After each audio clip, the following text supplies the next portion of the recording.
Well, I had that one really hard hit, but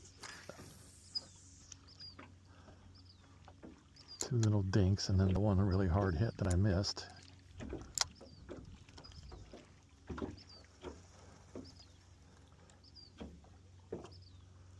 Oh, there we go. That one feels better. That feels like a better fish. Another dink. Oh no, he's not too bad. That's not bad. That's a better fish.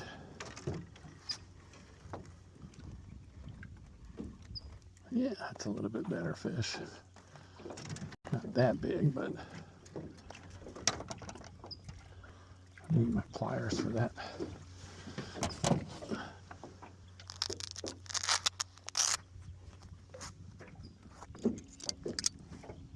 There we go.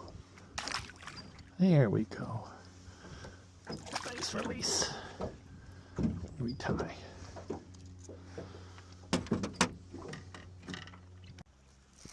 There we go. Another little one. That's all I'm catching today is little ones. Oh well. Better than catching nothing. Another little dink. A little bit better fish. Not bad.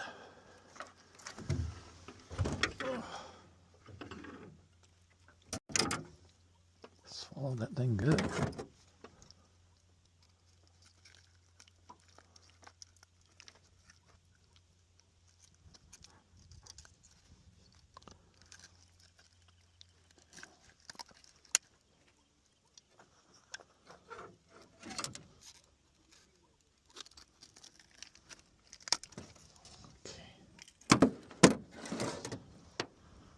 Not bad. It was a fish.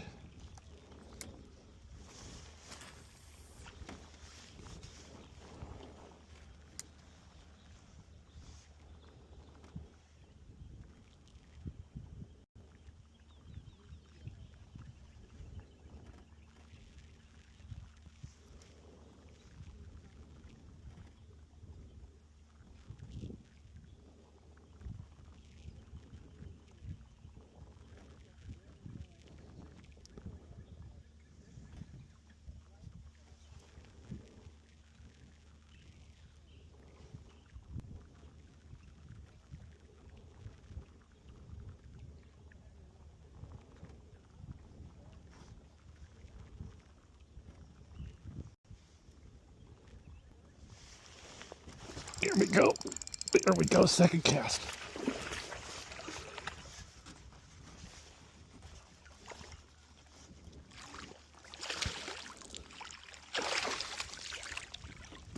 Not very big, but it's a nice one still.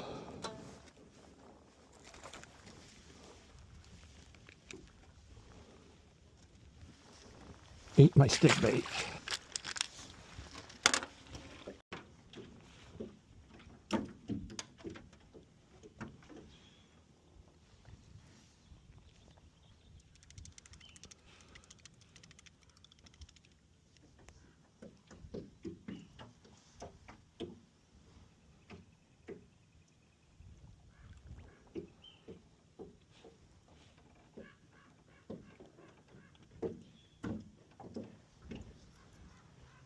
You can see what I'm doing here. I'm just letting it sink. A little lift of the rod.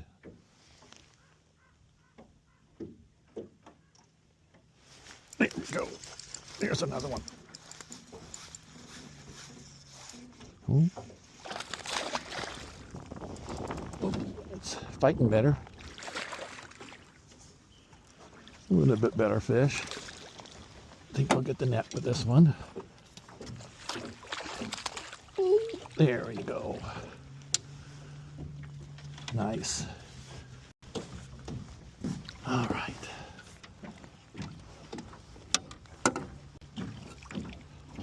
A little bit better one. He's about the same size.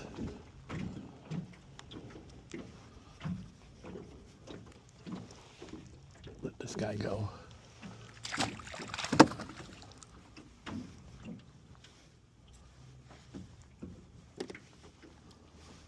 All right, June bug.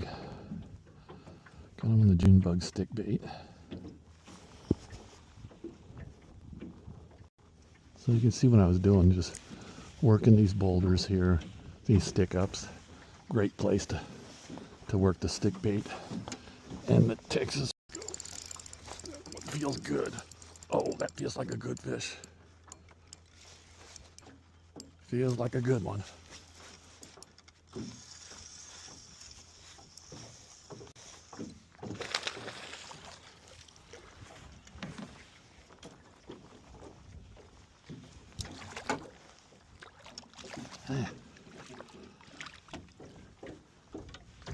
Smaller than I thought it was. It fought like a much bigger fish. Oh.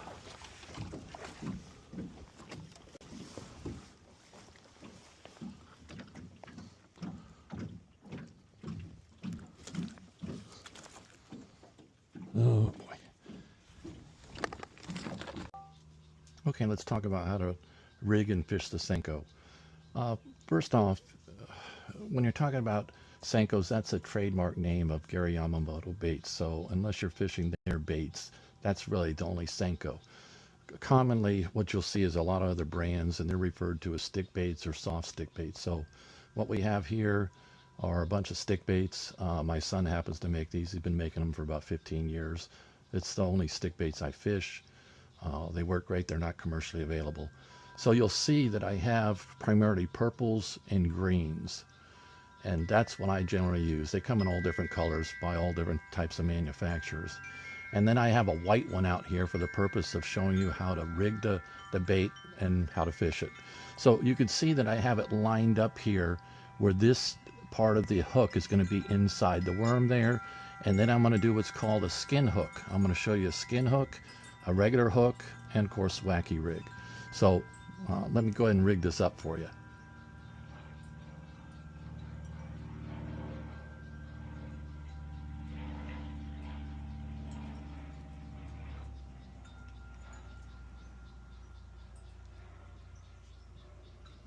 And as you can see, I'm embedding that part in the nose of the bait.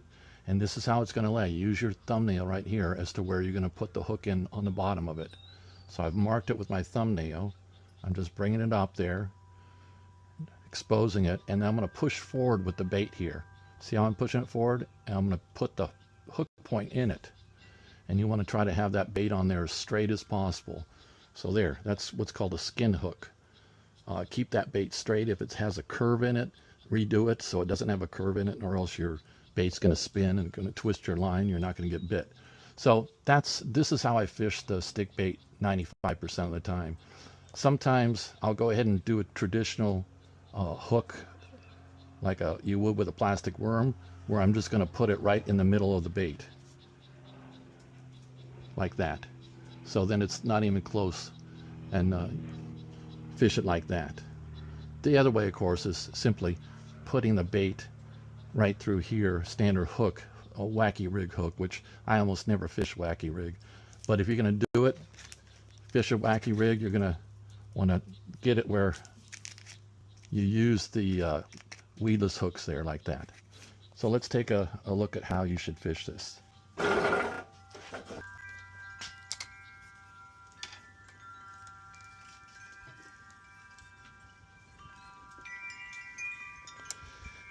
Cast out your bait,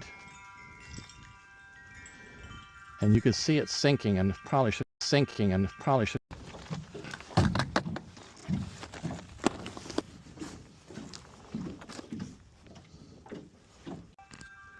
as you can see, it's Texas rigging. So again, cast your bait out, let it sink, and see how slowly it's sinking. That's a lot of times when the fish is going to bite it. Let it sink all the way to the bottom. Now what's really important, probably the number one tip I can give you on fishing, whether it be a Senko, a stick bait, or plastic worms, or any soft plastic baits where their bait's going all the way to the bottom, is to fish it really slowly. So you can see I've been pausing. I recommend you pause anywhere from 5 to 10 seconds before you move that bait. Then it's just simply a lifting motion. So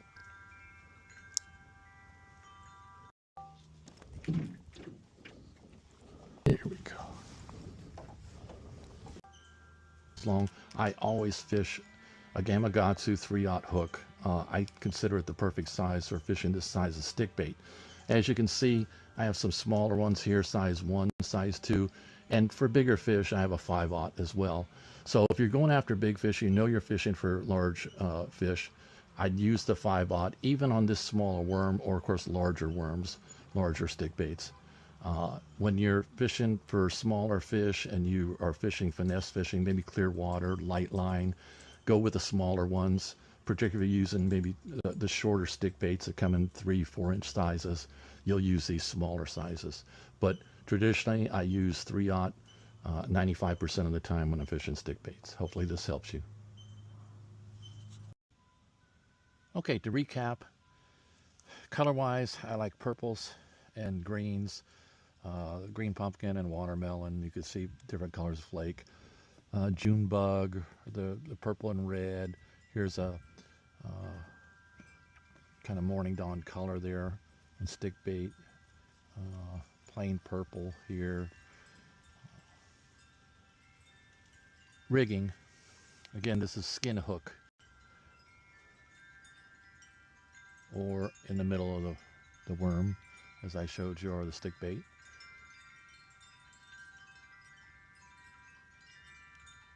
Like that. Make sure it's straight. Wacky rigging, of course. Use your wacky rig hooks. I like it straight through the bait like that.